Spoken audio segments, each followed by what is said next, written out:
السلام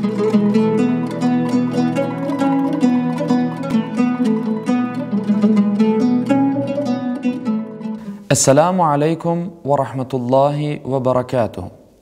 قال النبي صلى الله عليه وسلم: لا يدخل الجنة قتات.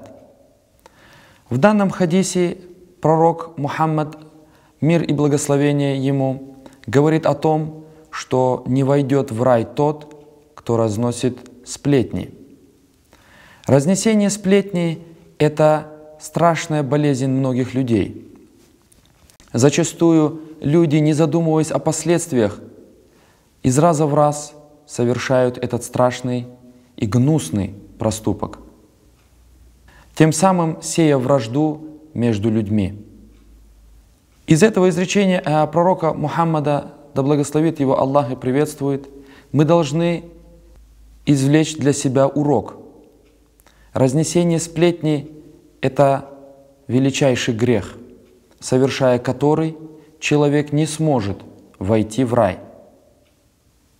В рай, в котором уготованы невообразимые человеческому разуму блага.